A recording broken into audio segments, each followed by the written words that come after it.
Good day, my dear undergraduate students. Welcome to our program after R.A.T.S, UG to PG. Names keep changing, goals are fixed. Answer to question 25. The question is, on an outbreak of war, arms, ammunition, and personnel were mobilized. A senior Air Force officer was handed over an unused aircraft. As soon as the flight ascended a height, the officer developed dyspnea and severe body pain. The diagnosis is anxiety neurosis, emphysema, air embolism, and atelectasis, of which air embolism is the answer. We people would have been familiar with the Caisson's disease or a decompression sickness. The same analogy is applied when we ascend great heights. In this case, as the diver goes down, you find under pressure that oxygen and nitrogen are dissolved. But when there is a quick ascent, oxygen stays dissolved, whereas nitrogen gets in the form of bubbles, leading to vascular obstruction. This can lead to two manifestations, namely the bends, severe musculoskeletal pain and necrosis, or chokes, the respiratory distress. So the manifestations of the Caisson's disease are given over here. The same thing happens in an aircraft. I told you that it is a new aircraft, as a result of which the pressurization in the air cabins would not have been adequate. Pressurization means it is made equal to the pressure at sea level. So what happened when it ascended a height? The same story of nitrogen being undissolved and oxygen being dissolved. This leads to chokes and bends. This can be causing a decompression sickness, a barotrauma, air embolism, or dysbaric osteonecrosis. So this is a diagrammatic sketch taken from Wikipedia, wherein you find that there is a workplace under sea, and when the patient or the worker has to come up, he has to have a special apparatus which is made equal to the pressure at the sea level. The second question is, inoxaconine purpura is due to congenital weakness of the capillaries, mycotic infection, defect in the extrinsic and intrinsic pathways, immune complex vasculitis. This is one of the bleeding disorders. And the answer is immune complex vasculitis. The patient can be developing either purpuric or ecchymotic patches all over the body. And we are finding such things over the skin. What is the mechanism of it? There is a pathogen or an allergen to which a cell is being exposed. This is called an antigen presenting cell. After this one, it enters the lymphoreticular system. In the lymphoreticular system, there is an activation of the CD4 cell first, after which the T helper 3 cell gets activated, leading to the production of transformation growth factor beta. This leads to further activation of the B cells, which in turn are precursors for the plasma cells. All of us know that within the lymph node, the B cells are there, and the B cells will lead to the production of the plasma cells. The plasma cells produce antibodies, and these are being released. And within the blood vessel, there is also the complement factor. When both of these join together, there is a severe endothelial damage leading to vasculitis. Or you find that these antibodies can get attached to the endothelial cell, release of interleukins, neutrophils, and reactive oxygen metabolites, which again can lead to endothelial damage. This is the vasculitis basis of Kinoxcon lymphatura. And this is the source of reference, a wonderful schematic work done by this particular author et al. The next question is, pathological manifestation of an infarct in the lung in the case of an embolism will be prominent in saddle embolus, obstruction of a small artery, medium-sized artery, and a large artery. Which of these is correct? It appears to be a straightforward question, but let us see.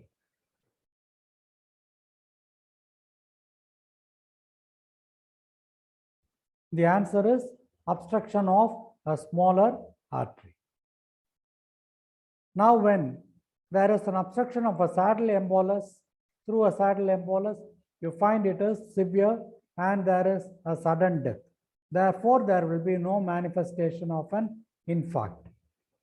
Whereas, if there is an obstruction of a large or a medium-sized blood vessels, there can be a passage of blood through the collateral circulation. Smaller arteries are usually end arteries, and therefore their obstruction will definitely lead to an infarct. And this is a picture of a pulmonary angiograph, and this is a cast of the vascular tree that is seen. You find that there are large caliber blood vessels, medium caliber blood vessels, as well as small blood vessels over here. And this is the diagram I meant. In a case of saddle embolus, immediate death, no pathological manifestation. Large and medium-sized collaterals will be there. Whereas, if it is going to be an end artery over here, there will be no chance of a collateral circulation. Look at this. There is a total lack of circulation, as a result of which there is a wedge-shaped infarct. The next question is, patients with this particular disease have an increased chance of developing a Parkinson's disease. Niemann-Pick's, Tay-Sachs, Pompe's, and Gaucher's. This is what I advise the students as reading in between the lines, which is of paramount importance when you prepare for a competitive exam. The answer is Gaucher's. So, in this particular case, you find that there is 20 times a greater chance of the patient developing a Parkinson's disease than otherwise. So, the answer is Gaucher's disease. The reason is given here. There is a defect in the glucose cerebrosidase, as a result of which you find that there is the accumulation of the sphingolipids. And this leads to a crumpled tissue paper-like appearance in the reticuloendothelial cells. Also, you will be finding that the patients with Parkinson's have got a gene that is coding for glucose cerebrosidase, just like Gaucher's. So, there is a relationship between the two, as a result of which 10 to 20 times more common manifestation occurs in a case of Gaucher's disease. The next question is, alpha-synuclein mechanism is implicated in all the following diseases except Gaucher's, Parkinson, Tay-Sachs, dementia with Lewy bodies. Except is the condition over here. So here what happens is, this is a normal mechanism, whereas in this case, synuclein polymers keep accumulating and they are being liberated to form the Lewy bodies over here. All these occur as a result of mutation. So alpha-synuclein mechanism is implicated in all except. You find that Parkinson's disease, Gaucher's disease, as well as Lewy bodies dementia are all common with this synuclein. So the answer happens to be Tay-Sachs. That is why I say reading in between the lines is more important. more than knowing the answer, comparing the answers. The thought for day 7 is decompression sickness, air embolism. These are the references and the benefactors. Inoxaconlin, bleeding disorders, references and the benefactors. Infarct lung, again, general pathology, you people will have to read thoroughly, R.A.T.S and Robbins. And the benefactor mainly can be the second MBBS. 28 and 29, Gaucher's and Robbins can be the main reference for which the pathogenesis is given. And these are all the benefactors. The questions for the next session. An 18-year-old boy presented with a swelling, moving with deglutition and protrusion of the tongue in the center of the neck. The diagnosis is subhyoid basal cyst, thyroglossal cyst, lateral aberrant thyroid, and lymph node in the space of Burns. Question 31. Please follow what I say. An 18-year-old female presented with symptoms of anxiety and palpitation. Her blood pressure was 140/90. General examination was normal. No neck mass was seen. Ultrasound, however, revealed an abdominal mass measuring 5 into 4 centimeters. Surgery was performed and the mass removed.